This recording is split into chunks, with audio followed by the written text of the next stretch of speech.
자, 안녕하세요. 홍조입니다. 이번 영상은 2026학년도 파이널 커리큘럼의 오리엔테이션입니다. 홍준홍쌤의 파이널 커리큘럼은요, 크게 두 가지 이 내부 커리큘럼으로 구성이 됩니다.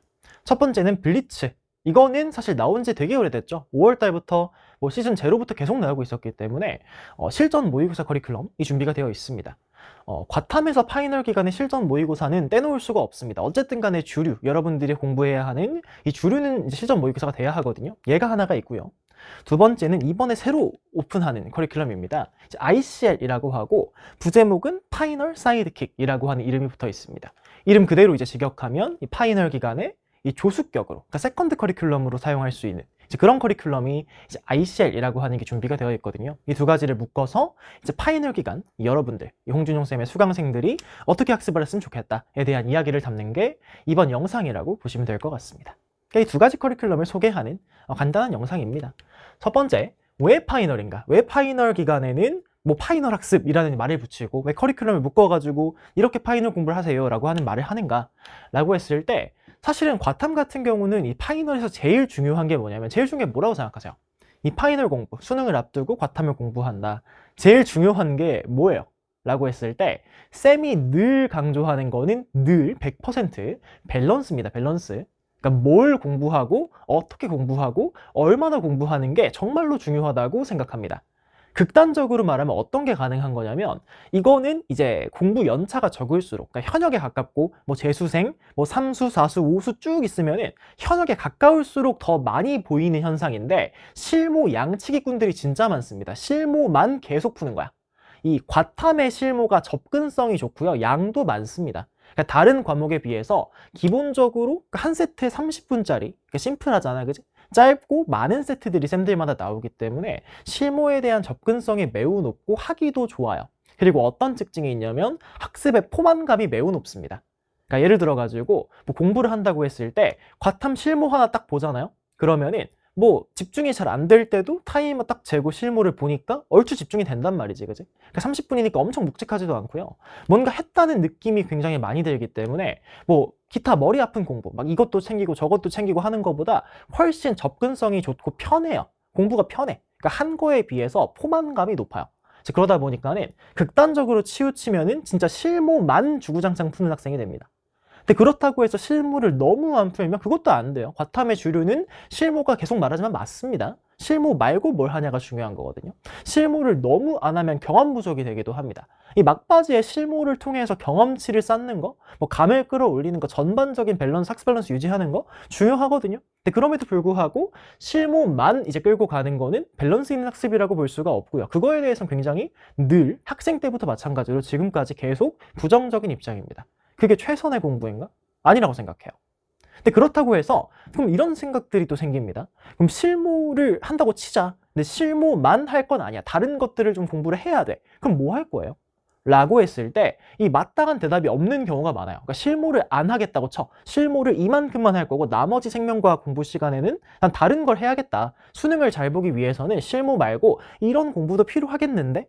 를 생각했을 때 물론 아주 훌륭한 학생들은 실무를 이렇게 활용하고 남은 시간은 내가 필요한 이거 저거 이런 공부들을 할 거야 라고 할 수 있는 학생들도 있겠지만, 거의 대부분의 학생들은 그런 어떤 자정작용이 불가능해요. 이게 뭘 공부를 해야 되는지가 불명확하단 말이야. 그러다 보니까 어떤 일이 생기냐면, 그냥 엔젤을 풀면 되는 건가? 남은 시간엔 엔젤을 열심히 풀면 어떻게 되겠지? 혹은 극단적으로 가면 이런 것도 생깁니다. 갑자기 개념 강의 듣고 있어요. 개념 불안해. 실무 공부하다 보니까 개념이 불안한데 좀 까먹는 것 같아. 개념 강의 들어야지. 이러고 있어요.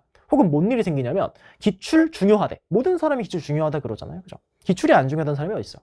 기출이 얼마나 중요하고 어떻게 봐야 되고 이런 것들에 대한 생각들은 마다마다 다르지만, 기출이 중요한가요? 다 중요하다는 말이야. 그럼 뭐 해야 돼? 중요하니까 봐야지. 갑자기 기출 보고 있어요.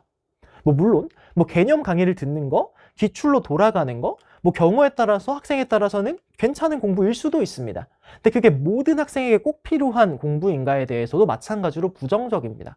물론 개념도 중요하고 기출도 중요합니다만은, 기출 문제 이미 다 풀었던 걸로 돌아가는 거든, 혹은 기출 문제에 대한 기억이 좀 덜 나더라도 생명과학의 고유한 특성이 뭐냐면 기출의 역사가 안 깊어요. 실제로 좀 의미 있는 문제들이 6월, 9월 수능에 거의 다 한정되어 있고 6월, 9월 수능도 몇 년 전으로 가면 문제가 완전 달라. 그만큼 빠르게 변해왔기 때문에 변별력을 갖추고 있는 과목이 되고 이 아주 어려운 퍼즐들로 유지되는 과목이 된 거거든요. 이제 그러다 보니까 기출문제 물론 중요합니다만 엄청 중요한 기출문제의 수가 너무 한정적이에요. 그러다 보니까 그럼 막바지간 개념 열심히 봐야겠다, 기출 열심히 봐야겠다, 너무 흐리멍텅해요. 명확한 공부가 아니야. 그냥 하면 되겠지 이런 스타일 공부입니다. 이제 그러다 보니까 어떤 생각을 했냐면 쌤의 이제 커리큘럼을 따라갔을 때, 그러니까 물론 이제 본인만의 확고한 이런 파이널 공부를 해야겠다 이 철학이 있는 사람이면 더 좋지만 그런 게 없는 학생도 이 블리츠 커리큘럼과 ICL 커리큘럼을 좀 따라오다 보면 나의 생각 이런 것으로 파이널 공부를 채워야 베스트, 이 실링과 플로어라고 내가 항상 표현하죠. 여러분들의 고점과 저점을, 고점은 높이고 저점은 방어할 수 있는 학습이지 않을까에 대한 생각이 담겨 있는 커리큘럼이라고 보시면 되겠습니다. 그러니까 이제 뭐 ICL이다, 무슨 파이널, 사이드킥이다 이런 말들이 붙는 거예요. 첫 번째, 블리츠부터 살펴보면은 얘는 뭐 개별적인 OT가 존재합니다. 뭐 가볍게만 소개를 할게요. 블리츠는 총 5개의 시즌 19개의 회차로 이루어져 있습니다. 뭐 양적으로는 충족이 되어 있잖아요. 그죠? 항상 나의 컨셉은 뭐였냐면 과탐에서 실전 모의고사가 주류를 이룬다. 이거는 파이널에서 무조건 진리라고 생각해요. 그러니까 실전 모의고사를 공부를 많이 한 학생이 있고 공부를 적게 한 학생이 있을 때 많이 한 학생이 유리한 부분이 분명히 있습니다. 그걸 부정할 수 없습니다. 왜냐하면은 이걸 하면서 분명히 본인만의 운영적인 철학이나 뭐 개념을 쳐내는 속도감, 뭔가 막혔을 때 넘어간다고 하는 그런 어떤 어렴풋한 감각들이 길러지는 게 사실이거든요. 쌤은 이 19개의 회차에 어떤 것들을 담고 싶었냐면 기본적으로 19개 중에서 15개는 평가원의 시나리오를 따라갑니다. 이 19개 중에서 15개는 평가원과 1대1 대응됩니다. 무슨 말이냐면 작년부터, 그러니까 이번 교육과정이 2021학년도부터 2025학년도거든요. 그 이전 교육과정은 지금과 배치가 달라요. 문제의 유형의 숫자가 다릅니다. 극단적으로 말하면 이전 교육과정에서 유전 7문제 나왔습니다. 지금 6문제 나오거든요. 문제의 숫자가 달라진 만큼 시간의 배치나 난도도 달라졌겠죠. 그러다 보니까 옛날 기출 문제가 의미가 좀 떨어진다가 있는 겁니다. 이번 교육과정에 작년까지 총 15개의 평가원 시험지가 나왔는데요. 그 평가원 시험지들 하나씩 나랑 탐구해가는 연습인 거야. 그러니까 평가원 시험지의 시나리오라고 하는 거는 변별하는 소스를 말하는 겁니다. 예를 들어서 뭐 2023학년도 수능에서는 어려운 가계도와 어려운 돌연변 이 두 가지로 딱 이제 변별을 했다고 치자.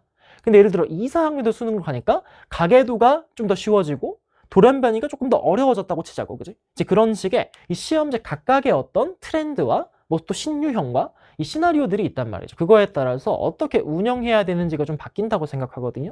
이걸 15개의 시험지를 다 맞고 나머지 4개는 이렇게 반영했습니다. 육모를 반영한 게 2개, 구모를 반영한 게 2개입니다. 육모, 구모의 신유형이 있다면 혹은 또 유의미한 새로운 트렌드가 있다면 그런 것들을 반영해서 총 19개의 세트를 만들었고요. 사실 이 19개의 세트를 풀어보는 것보다 중요한 건 늘 그래요. 쌤은 어떤 걸 추천하냐면 엔젤을 풀든 모의고사를 풀든 뭘 풀든 간에 나의 수강생이라면 내 강의가 있는 걸 우선적으로 해라 라고 말을 합니다. 왜냐하면은 혼자 예를 들어서 아무리 복기를 잘하고 실전 모의고사에서 내가 이런 것들을 얻어갈 수 있다 라고 좀 복기를 잘하는 학생이더라도 내가 말하는 걸 딱 들었을 때랑은 느낌이 다릅니다. 이 모든 강의에 뭐가 있습니까? 시나리오 리뷰가 있죠. 사실 이제 홍준용 강사의 어떤 모티브 중에 하나는 모의고사를 풀 때 물론 문항별 해설도 중요하지만 처음에 너가 이걸 딱 보고 어떻게 풀어야겠다 거시적인 어떤 스키밍이라는 것도 중요하다고 생각하거든요. 그래서 어떤 것들을 하냐면 이 시험지를 보고 나서 1페이지는 몇 분 정도에 넘기는 게 적절한지, 그 왜 그런다 그랬어? 1페이지 시간 체크 왜 하라 그랬어요? 실제로 수능을 보는 그 시점에서는 시간 체크를 굳이 안 해도 될지도 모릅니다. 오히려 시간 체크 안 하고 넘어가는 게 더 빠를지도 몰라요. 근데 시간 체크 왜 하라고 했지? 왜냐하면 수능 날 현장에서는 너가 지금 어떤 상태인지 객관화가 안 돼요. 너가 지금 힘든지 지쳤는지 혹은 긴장해서 손이 떨리는지 빠른지 느린지 체크가 안 됩니다. 그래서 뭘 하라고 했냐면 1페이지는 변수가 별로 없어요. 1페이지 문제가 어려워가지고 네가 느려졌다? 그럴 경우가 거의 없다고 보시면 돼요. 거의 0%라고 보시면 되거든요. 그럼 어떤 걸 체크할 수 있냐면 너가 그날따라 빠른지 느린지를 알 수 있어요. 그래서 1페이지를 딱 넘기는 시간을 늘 체크한 다음에 너의 이상적인 속도감을 너 스스로 알라고 하는 거지. 그래야지 수능장에서 뭔가 이상현상이 있어. 내가 평소보다 지금 너무 빨라. 그런 것들을 스스로 체크할 수 있단 말이야. 또 어떻게 하라고 해요? 문제를 라인을 잡으라고 하죠. 뭘 먼저 풀고 뭘 나중에 풀지를 우선적인 스키밍을 하자고 한단 말이야. 어떤 기준을 가지고 하자고 하지? 세 가지 기준이 있습니다. 비주얼, 기출 유사성, 그다음 매칭의 정도입니다. 이 세 가지보다 더 깊은 내용들은 문제를 풀어봐야 한다 그랬어. 문제를 풀기 전에 너가 이 문제를 먼저 풀어야겠다. 이 문제는 뒤로 넘겨야겠다. 이렇게 순서대로 풀어야지 라고 하는 거는 나와 같은 그러한 기준들을 가지고 볼 수 있다 그랬지. 그런 것들은 어디 담겨 있습니까? 시나리오 리뷰에 담겨 있습니다. 그러니까 물론 실전 모의고사라고 하는 게 전반적으로 문제를 다 풀어보는 것도 중요하지만 어떤 거에 경험이 되는 거야? 수능장에서 너가 이 시험지를 딱 만나고 새로운 시험지를 만나고 나서 이런 식으로 내가 운영할 수 있게 전략을 짜는 데 도움이 되는 거잖아. 그지? 그러니까 이런 것들을 난 늘 강조합니다. 그냥 무지성 양치기 하는 것보다 하나를 보더라도 똑바로 곱씹어 가는 게 낫습니다. 근데 이 실전 모의고사를 어떻게 곱씹을지 모르는 학생들이 그냥 양치기로 밀고 가는 거거든요. 어쩔 수 없이 가는 거거든. 그럼 어떻게 했으면 좋겠냐면 혼자 보는 게 힘들다고 한다면 내가 어떻게 시험지를 분석하는지를 같이 보면 되는 거 아니야? 티키타카 하면 되는 거 아니에요? 이제 그러면 얻어가는 게 있을 거라고 생각합니다. 요게 이제 파이널의 주요한 학습이 돼야 하는 것도 맞습니다. 실전 모의고사를 보고 어떤 식으로 내가 수능을 운영하는 게 현명하겠다에 대해서 나의 아이디어를 얻어가시면 돼요. 근데 이것만으로 완성된다고 생각하진 않아요. 왜냐하면 실전 모의고사는 분명히 좋거든요. 어떤 걸 해주냐면 문제 제기를 해줘요. 문제 제기를 엄청 잘 해줘. 너가 생각하지 못했던 문제들도 알려줘요. 예를 들어가지고 내가 그냥 공부할 땐 몰랐는데 내가 실수가 많다고 치자. 내가 그냥 공부할 땐 몰랐어. 근데 시간을 딱 재고 푸니까 갑자기 렉 걸려. 문제 풀 때 렉 걸려. 이런 것들에 대해서 고발을 해줘요. 알아서. 내가 뭔가 개념형에서 뭐 이러한 선지를 자꾸 틀리네. 핵형 분석에서 디귿선지에서 상염색체의 염색 분체수를 물어봤는데 나 혼자 그냥 염색체 염색 분체를 세가지고 실수했어. 이런 것들 계속 알려주거든. 특정 문제를 풀 때 본인이 약해. 예를 들어서 이번 시험지에 오랜만에 혈액형이 나왔어. 나 혈액형 약한가 보다. 알려줍니다. 내 혈액형 잘 못하네. 를 알려줘요. 근데 해소는 안 돼요. 무슨 말이냐면 예를 들어서 이번 구평을 봤다고 치자. 구평에서 오랜만에 ABO식 가계도가 나왔어요. 근데 풀어보니까 내가 ABO식 가계도가 약하다는 걸 깨달았다고 치자. 그럼 그거를 내가 약하구나. 다음 실무 풀어야지 이러고 가면은 해소가 안 돼. 왜냐면 ABO식 가계도를 또 실무에서 만나려면은 실무를 한 10개 풀어야 돼. 한 3주 있다가 다음 이제 ABO식 가계도 만나는 거야. 그러다 보니까 완벽한 해소책이 되냐? 그러지 않아. 혈액형이 내가 약한데? 그럼 혈액형을 실무를 통해 해소하겠다? 그럼 실무를 한 10개 풀어야 돼. 10개 풀면 나오겠지. 그지? 맞지? 어쩌다 보니까 이 실전 모의고사가 아주 중요한 학습이지만 이걸로 완성되는 어떤 학습이 될 수는 없다고 생각을 해요. 그래서 무엇을 준비를 했냐면 파이널 사이드킥이라고 하는 컨셉을 준비했습니다. 참고로 얘는 이제 쌤의 이제 커리큘럼 상에서 매년 존재했습니다. ICL 렌즈 삽입술이라고 하는 강의가 매년 존재했어요. 우리가 이론 강의를 제외하고 이론 강의가 뭐가 있었습니까? 예를 들어서 대표적인 게 뭐 태겐스가 있었고 뭐 블리츠도 따지고 보면 이론 강의죠. 이론 강의입니다. 근데 그런 것들을 제외하고 많은 숫자의 문제풀이 커리큘럼들이 있었어요. 대표적으로 가장 먼저 나온 게 프리즘이죠. 프리즘은 사실은 기출 커리가 아닙니다. 늘 말하지만 기출 커리가 아니에요. 기출 변형 엔제입니다. 그죠? 프리즘 에센스 강의는 기출과 1대1 대응되는 엔제를 푸는 강의입니다. 기출 구조를 분석하기 위해서 새로운 문제를 푸는 강의란 말이에요. 컨택트 뭐였습니까? 정말 다양한 난도의 엔제를 문제 유형별로 만나보는 거였고 서클 개념형 엔제도 있었죠. 개념형 하프 모의고사도 있었습니다. 그런 것들이 전부 다 어떤 컨셉이었냐면 렌즈 컨셉이었습니다. 컨택트, 렌즈, 서클, 렌즈 뭐 이런 식으로 이 렌즈의 커리큘럼들이 우리가 문제를 풀면서 쌓아온 커리큘럼이거든. 그럼 ICL 이 렌즈 삽입술은 뭐겠어요? 마지막으로 뭐 하겠다는 거야? 체화하겠다는 거지, 그죠? 어떤 것들이 여러분들이 푸는 문제 유형들을 배워온 것들을 체화하겠다라고 하는 커리큘럼입니다. 참고로 얘는 딱 어떤 컨셉으로 만들었냐면 너가 실무만 풀면 안 되겠다는 걸 깨달았다고 치자. 이건 계속 말하지만 현역에 가까울수록 몰라요, 애들이. 많이 해볼수록 알아요. 많이 해보면 실무만 푸는 건 아니라는 걸 알아. 그럼 뭘 해야 되지?에 대해서 의문을 갖는 친구들이 분명히 있을 거라고 생각을 했거든요. 실무만 해야 되는 건 아니야. 근데 실무 말고 뭐 하지 싶은 거야. 에 대해서 내 대답입니다. 그럼 이런 걸 하는 건 어떨까에 대한 커리큘럼입니다. 데일리 커리큘럼입니다. 총 5주, 주마다 5일, 하루당 1시간입니다. 무슨 말이냐면 하루에 1시간, 일주일에 5일, 총 5주. 총 25시간, 25일의 커리큘럼입니다. 구성은 어떻게 되어 있냐면 하루당 개념형 한 주제, 추론형 한 주제가 들어있습니다. 소주제가 들어있습니다. 예를 들어 어떤 거냐면 첫 번째 주차를 펴보면 날짜마다 개념형과 추론형이 쭉 나열되어 있는데 개념형은 이를테면 어떤 게 있을 거냐면 뭐 탐구 방법, 뭐 방어작용, 뭐 방형구법, 뭐 혈액형 뭐 이런 식의 여러분들이 어려워할 만한 주제들만 넣어놨습니다. 너무 쉬운 거, 생물의 특성이 뭐예요? 이런 거 안 넣었고요. 어려운 것만 넣어놨어요. 여러분들이 헷갈려 할 수 있는 자료 해석형이나 가끔 나오는 뭐 혈액형, 뭐 티록신 이런 것들이나 혹은 지금부터 어려워질 수 있다고 판단하는 유형들을 위주로 넣어놨고 개념형 옆에는 개념 기출 문제 말고 변형 문제들 쭉 들어있고요. 그리고 개념 정리도 해놨습니다. 핵심 개념 정리도 해놨어요. 그러니까 개념형도 매일매일 볼 수 있고 추론형은 내가 주제를 뽑았어요. 중요한 기출 문제든 간에 혹은 이거는 신유형이지든 간에 혹은 이거는 EBS의 소스가 있어 연계교재의 소스가 있든 간에 여러 가지 문제들을 주제별로 쪼개가지고 매일매일 주기적으로 볼 수 있게 넣어놨습니다. 그래서 정말 중요한 기출 문제나 EBS 연계교재에 들어있는데 여러분들이 놓쳤을 수 있는 소스들을 이 매일매일 보는 커리큘럼에 잘 정리해 두었다고 보시면 될 것 같습니다. 블리츠랑 이 ICL 이 두 개를 잘 엮으면은 이 파이널 때 필요한 거의 모든 학습을 두 가지 커리큘럼으로 챙겨갈 수 있다고 판단을 했습니다. 참고로 이제 얘도 모든 내용을 제가 강의에 담습니다. 계속 말하지만 뭔가 하나를 본다 그러면 그냥 아무것도 없는 것보다는 내 강의가 있는 걸 우선적으로 보세요. 그래야지 조금이라도 찝찝할 때 해소가 될 수 있을 거 아니야.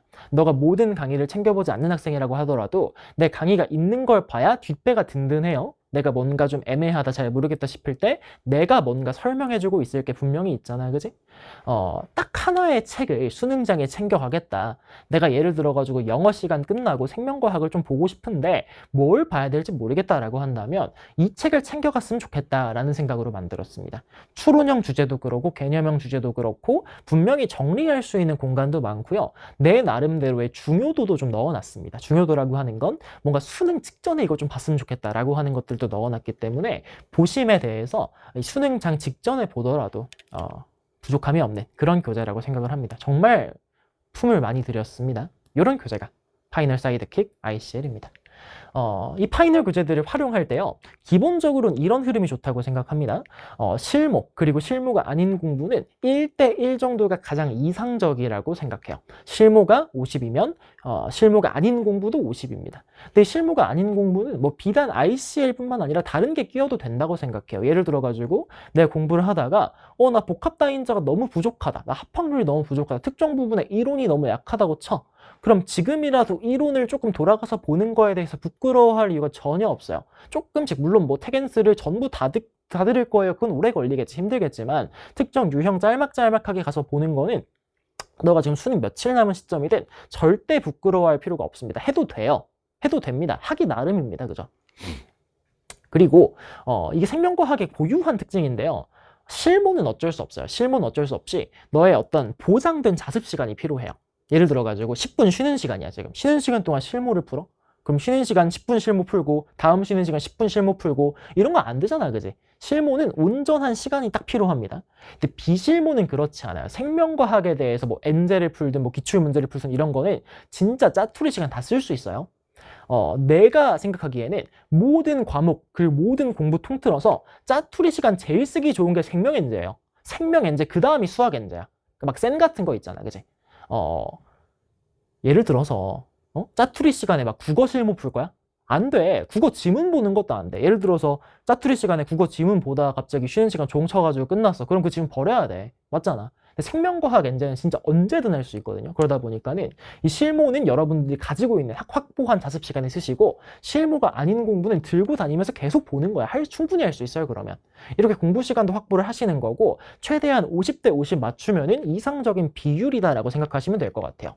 어지간하면 블리츠는 모든 세트를 다 보는 걸 추천을 드립니다. 처음부터 끝까지 다 보는 걸 추천을 해요. 왜냐하면은 그 내부에 이야기들이 있어요. 내가 그냥 막 만들지 않았을 것 같지 않아? 딱 봐도 뭐라도 뭔가 넣었을 것 같지 않아? 넣어갈 수 있는 것들을 이 블리츠 세트들에는 분명히 이야기가 있고요. 수능이 어떻게 바뀌어 오고 있는지 그리고 신유형은 내가 뭐가 나올 거라고 예측하는지 예를 들어서 블리츠 시즌 1 9평 전에 막전이 신유형 나올 것 같다고 계속 말했거든요. 맞지? 그런 것들이 분명히 담겨 있기 때문에 얻어갈 수 있는 게 많습니다. 어지간하면 계속 쭉 이어서 들어보시면서 나의 어떤 생각들을 주입당해 보세요. 내가 분명히 뭔가 말하고 싶은 메시지가 있거든요. 내가 알아서 주입시켜 줄 테니까 쭉 따라가는 걸 추천을 합니다. 그리고 만약에 블리츠를 풀다가 나 이 개념 약해. 나 이거 자꾸 실수해. 그럼 정리는 ICL에다가 하세요. 그래야지 뭔가 ICL을 수능장에 들고 가도 되겠다. 이런 생각들이 들 겁니다. 이제 그러면서 뭔가 정리가 될 수 있을 거라고 생각을 합니다. 그리고 매번 말하지만 무엇이든 간에 뭐 조금이라도 부족하다 싶으면은 너가 수능 며칠 남았든 이론 강의 돌아가는 거 늘 추천합니다. 늘 난 하기 나름이라고 생각해요. 이거 지금 며칠 남았는데 될까요? 그거는 너가 하기 나름입니다. 뭐 내가 보장해 줄 수도 없고 안 된다고 단언도 못해요. 너가 열심히 잘하면 뭐든 됩니다. 생명과학은 그런 과목이 아니에요. 뭐 할 수 없어 절대 안 돼 이런 과목이 아니야. 알겠죠? 이런 것들을 말씀드리고 싶습니다. 이 파이널 커리를 준비하면서 마지막으로 하고 싶었던 말은 결국에 이 마무리가 중요합니다. 1년의 마지막을 어떻게 보내느냐가 생각보다 길게 남아요. 여러분들의 수능 결과로도 남을 수 있고 이 수험 생활에 대한 추억으로도 남을 수가 있습니다. 이 마무리를 아름답게 보내기 위해서는 최선을 다해야겠죠. 그럼 어떤 식으로 최선을 다할 거냐? 여러분들은 여러분들 스타일의 최선이 있겠지만은 내가 최선을 다하는 방식은 과감하고 그리고 치밀하게입니다. 늘 똑같죠. 저는 최선을 다해서 파이널 기간을 준비할 테니 여러분들도 여러분들의 나름대로 이 최선을 다하는 기간을 보내서 이 아름다운 마무리를 갖고 이 수능장에 가기를 기대합니다. 알겠죠? 이 정도로 마무리하겠습니다. 오늘은 여기까지.